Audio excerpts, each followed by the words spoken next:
हमारा जो अभी नया चैप्टर चल रहा है chapter 33 provision as to bail and bound, जो कि 436 से लेकर 450 तक डील करता है, जिसमें कि 436 436 ए हमने पढ़ लिया है। आज हम जानेंगे सीआरपीसी सेक्शन 437 क्या कहता है। आइए वीडियो स्टार्ट करते हैं और जानते हैं। When bail may be taken in a case of non bailable offence, non bailable offence में बेल कब लिया जा सकता है, यानी गैर जमानती अपराध में जमानत कब ले सकते हैं। Clause 1. When any person accused of or suspect of the commission of any non-bailable offence is arrested or detained without warrant by an officer in charge of a police station or appears or is brought before a court other than the High Court or Court of Session, he may be released on bail. इसमें कहा जा रहा है कि कोई भी व्यक्ति अगर पुलिस द्वारा नॉन बेलेबल ऑफेंस में बिना वारंट के गिरफ्तार किया जाता है या डिटेंड किया जाता है या फिर कोर्ट के समक्ष लाया जाता है गिरफ्तार करके, other than the high court और सेशन कोर्ट, यहाँ पर लिखा हुआ है other than the high court और सेशन कोर्ट, इसका मतलब हाई कोर्ट और सेशन कोर्ट को छोड़कर बाकी न्यायालयों के सामने अगर लाता है तो उसको बेल पर छोड़ा जा सकता है। लेकिन 1. Such person shall not be so released if there appears reasonable ground for believing that he has been guilty of an offence punishable with death or imprisonment for life. इसमें कहा जा रहा है कि उस व्यक्ति को नहीं छोड़ा जा सकता जिस व्यक्ति के लिए एक रीजनेबल ग्राउंड है, एक बिलीव करने, विश्वास करने का साक्ष्य है कि ये आदमी जो मतलब गिल्टी हो सकता है, ये आदमी जिस भी ऑफेंस का गिल्टी होगा वो ऑफेंस डेथ या इम्प्रिजनमेंट फॉर लाइफ तक जाएगा। यानी ऐसा ऑफेंस जिसका सजा डेथ या इम्प्रिजनमेंट फॉर लाइफ तक जाएगा और विश्वास करने योग्य है कि यह आदमी अपराधी हो सकता है या ऐसा किया होगा, उस आदमी को छोड़ा नहीं जा सकता। आई होप ये क्लियर हो गया होगा। और 2. Such person shall not be so released if such offence is a cognizable offence and he had been previously convicted of an offence punishable with death, imprisonment for life or imprisonment for 7 years or more, or he had been previously convicted on 2 or more occasions of a cognizable offence punishable with imprisonment for 3 years or more but not less than 7 years. अब वैसे आदमी को भी नहीं छोड़ा जाएगा जो आदमी पहले कॉग्निजेबल ऑफेंस में कन्विक्टेड हो चुका है, यानी कि गंभीर धाराओं के तहत उसको सजा हो चुका है, वो सजा काट चुका है और ऐसा ऑफेंस में वो कन्विक्टेड हुआ जिस भले उसको लाइफ इम्प्रिजनमेंट नहीं हुआ लेकिन उसका जो मैक्सिमम पनिशमेंट था जिस ऑफेंस में उसको सजा हुआ था वो सजा लाइफ इम्प्रिजनमेंट तक जाता था या डेथ तक जाता था या 7 साल या 7 साल से अधिक का जाता था। ठीक है।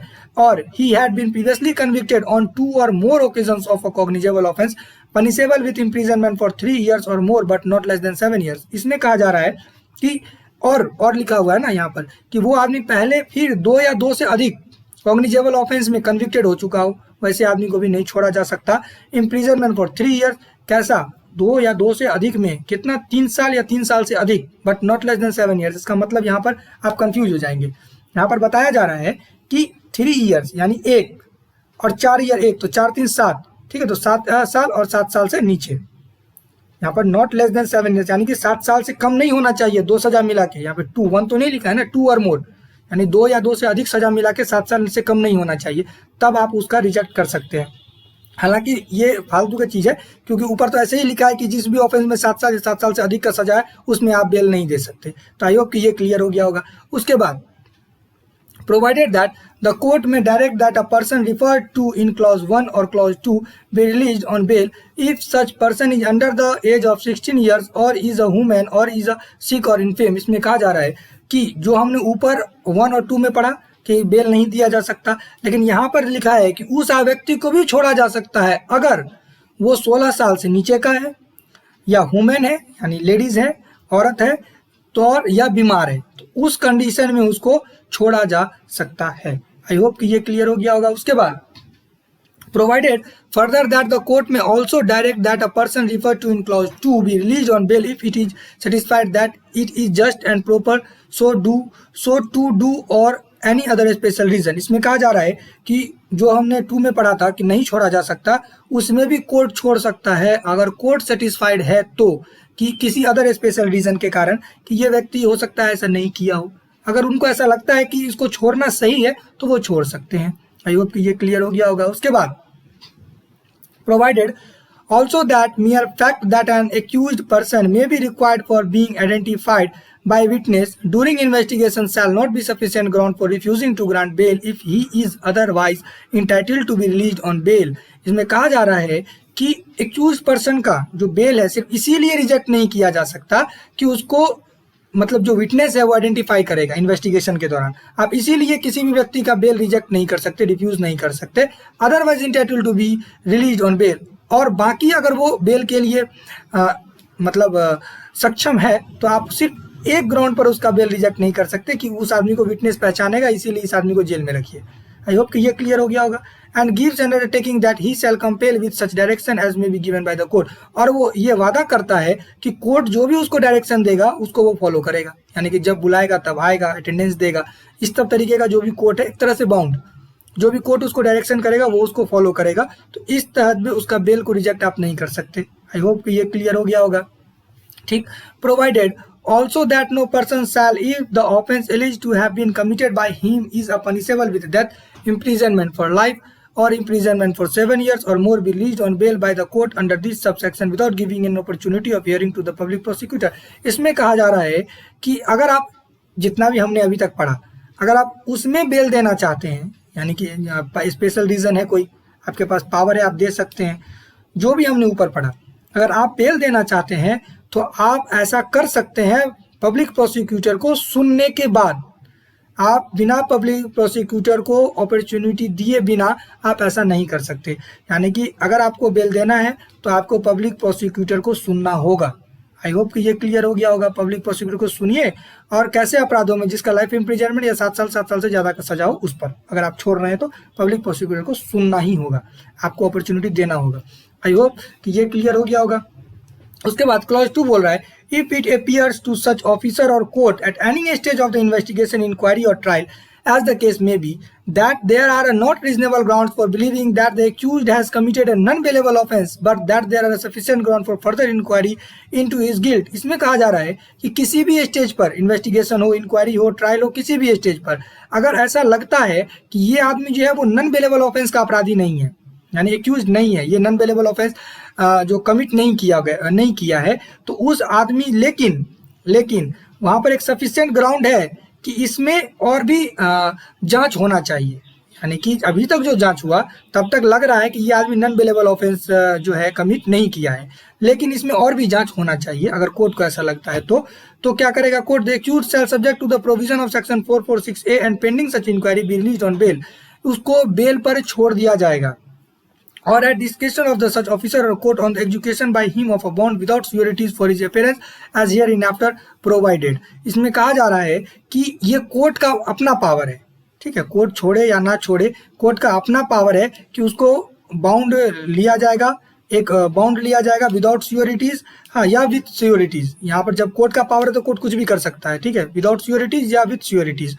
जो वो आएगा, अटेंडेंस देगा अपना, जो से भी वहां पर लिखा रहेगा उस बाउंड में, वैसा वो फुलफिल करेगा। आई होप तो उस व्यक्ति को छोड़ा जा सकता है। आई होप कि ये क्लियर हो गया होगा। ठीक, उसके बाद थर्ड बोलता है, व्हेन अ पर्सन एक्यूज्ड और suspected of the commission of an offence punishable with imprisonment which may extend to 7 years और मोर, or of an offense under chapter 6, chapter 15, 16, chapter 17 of the Indian Penal Code, or amendment or conspiracy or attempt to commit any such offense is released on bail under subsection 1, the court shall impose the condition।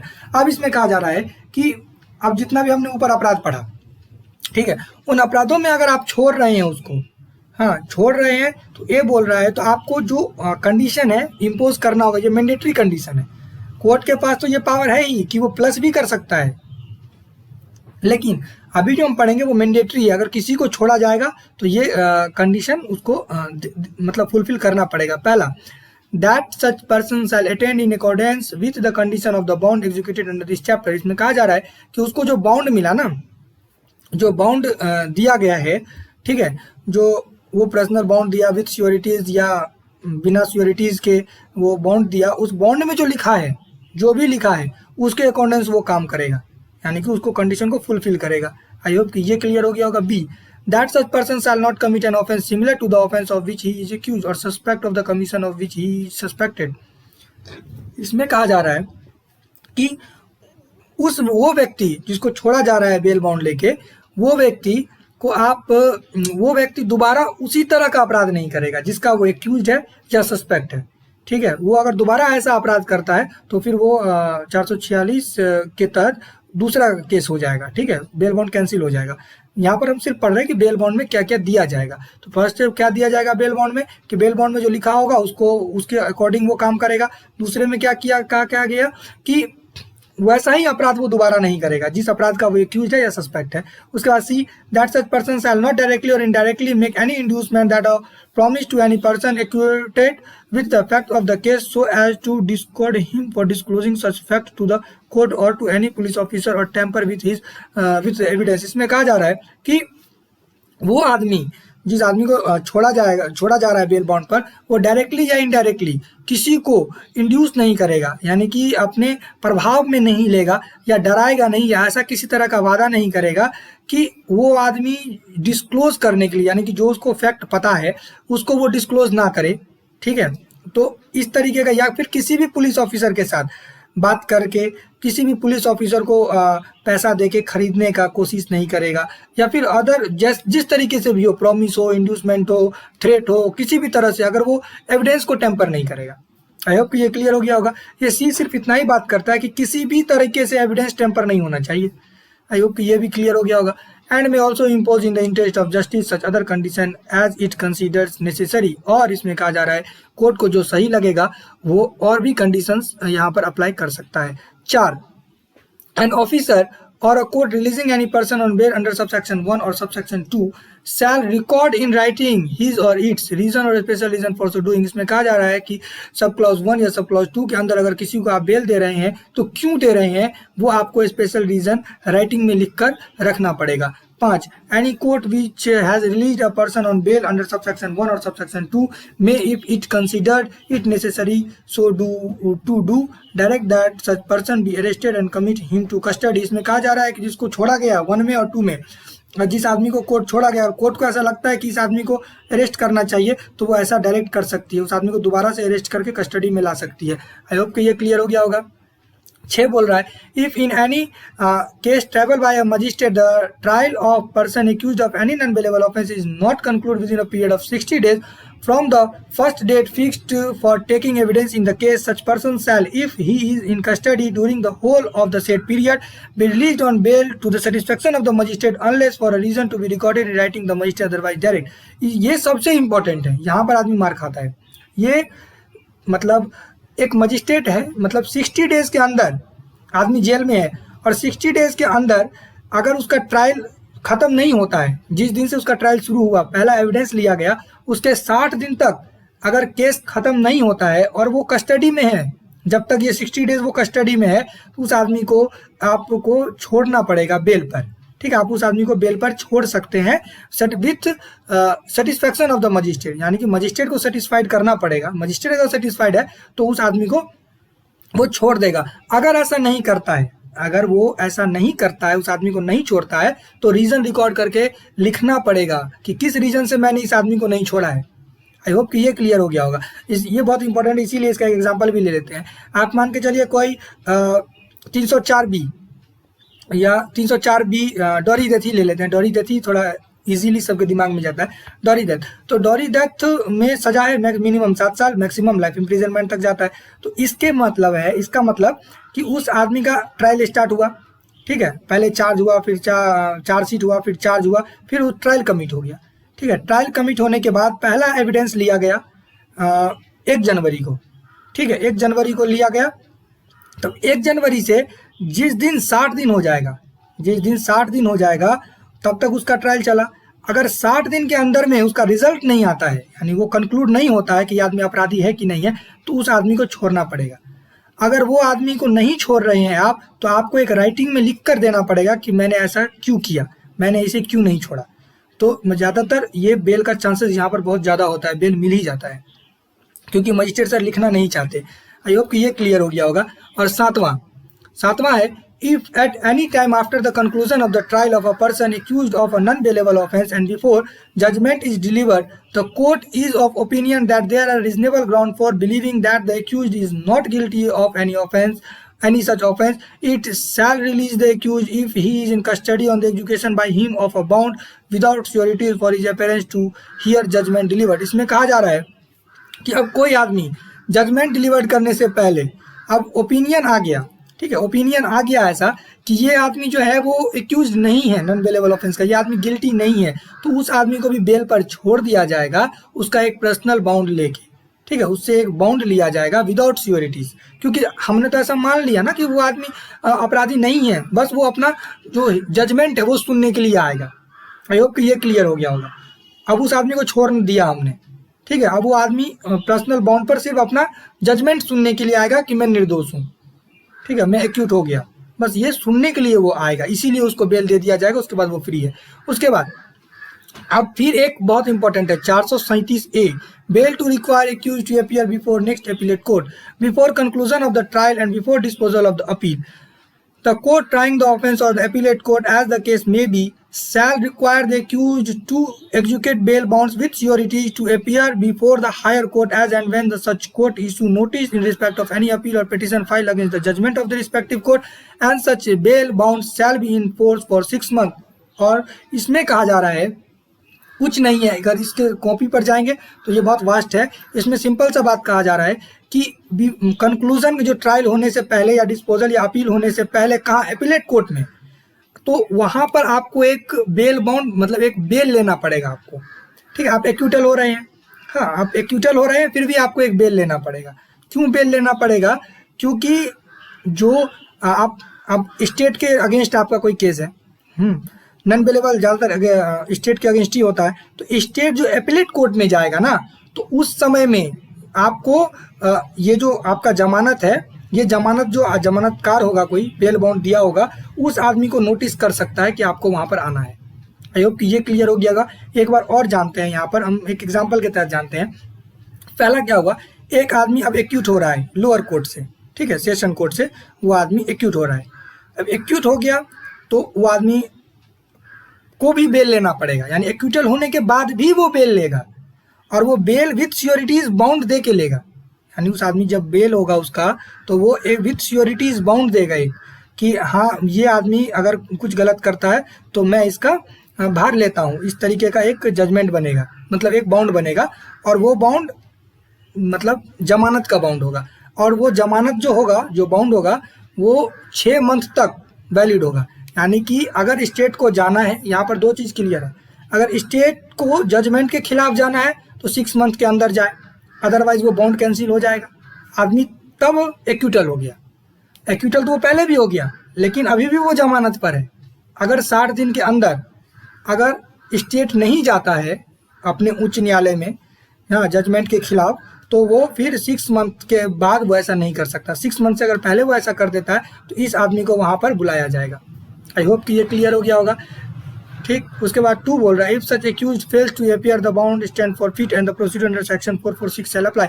अगर वो आदमी ऊपर अब एक मतलब वो judgement के खिलाफ गया, स्टेट जजमेंट के खिलाफ गया अपर कोर्ट में, अब भाई बाउंड तो लिया गया था, बेचारा तो जमानत पर है। अब वो जो जमानत पर है अगर वो नहीं आता है, कोर्ट उसको बुलाया कि अब आइए, अगर वो नहीं आता है तो भले वो एक्यूटल है वो अलग बात है, वो एक्यूटल था वो अलग बात है, अभी वो जमानत पर है, तो 6 महीने तक वो जमानत पर ही रहेगा। यानी कि केस दोबारा चल सकता है 6 महीने के अंदर।